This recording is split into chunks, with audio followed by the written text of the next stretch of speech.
Hello, boys and girls. Today we're going to read the story Agnes's Place by Marit, Larsen.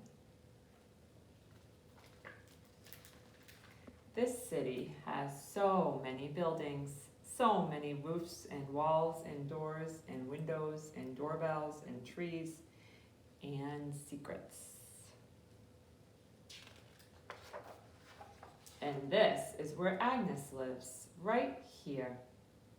It is almost impossible to imagine that she would live anywhere else.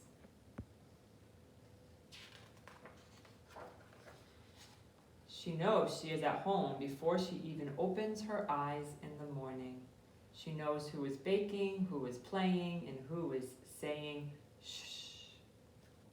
She knows that the birds are hungry and that she is the only one who remembers. She knows who has the best parties, who celebrates Christmas all year round, and who gets the giggles when they're all alone.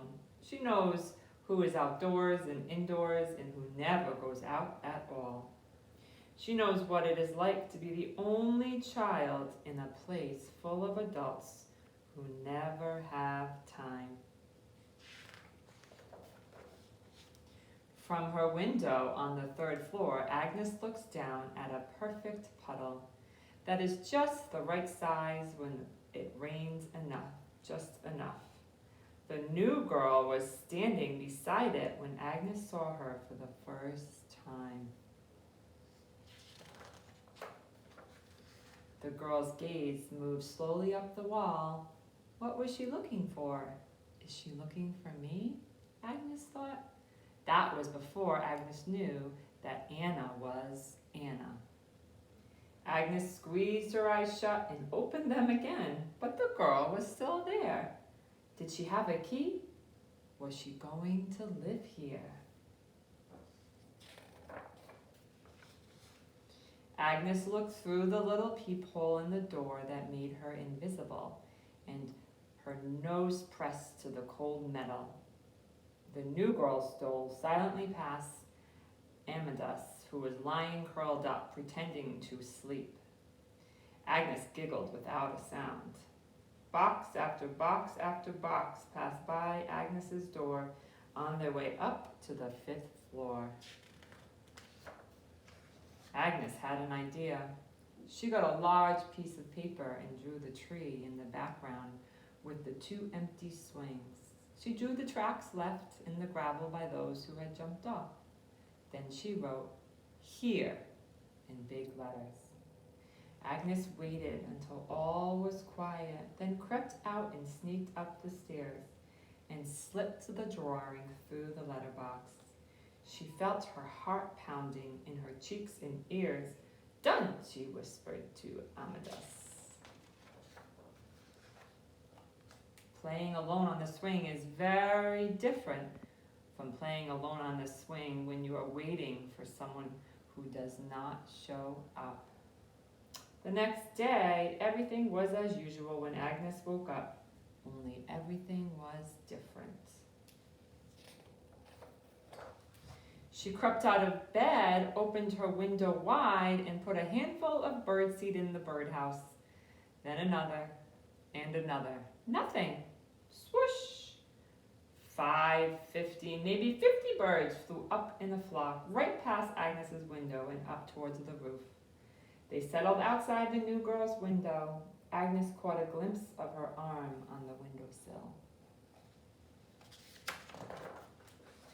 After breakfast, Agnes went down to the swings again and practiced some tricks, some new, some old, and some wild and wonderful.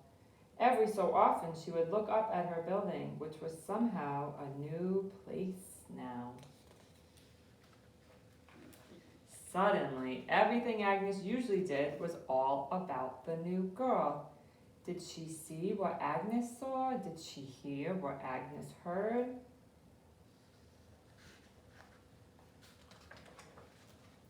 Agnes waited by the swings each day. She waited until she got hungry, or it was so late that her mom called her in.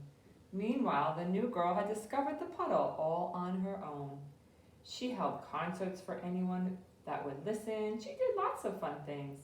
It almost seemed as if the only thing Anna was not interested in was Agnes. Even Amethyst had found a new playmate. Disappointed, Agnes went down to get Amelia's newspaper, just as she had always done. Agnes knew exactly which stone made her tall enough to reach into the mailbox, but today it was empty. The newspaper was not there. It is a bit strange, isn't it, that you can just move into a place without asking everyone who lives there if they think it's okay? Agnes said in a quiet voice. Well now, we've all been new at one time or another, even me. That's a really strange thought for you, perhaps. There weren't many teeth left in Amelia's grin. Now, would you like a waffle? But Agnes didn't want one.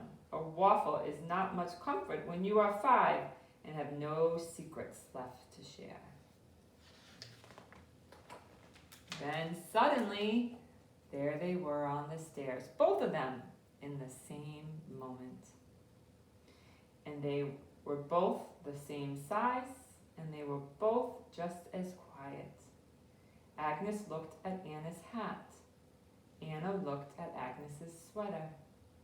They could have been knit from the same ball of wool. Anna held out her hand and opened it. Agnes thought it looked like she had the whole universe in the palm of her hand. Before they knew it, the stairwell had transformed into an ocean of blue, green, turquoise, yellow, purple, and red waves. And Agnes and Anna stared at the waves and each other. And then Agnes started to laugh, which made Anna laugh too. And they stood there with their mouths wide open, laughing louder and louder on the seabed until Anna carefully gathered up all her marbles in one hand and grabbed Agnes's hand with the other. A door became a stair, became a long ladder to a place where Agnes had never been before. It turned out that Anna had her own secrets, and they were wild and wonderful. So here's a picture of Anna's rooftop. What do you think her secret was? I want you to turn and talk to a sibling or a family member and discuss what did Agnes find out about Anna and what was Anna's secret.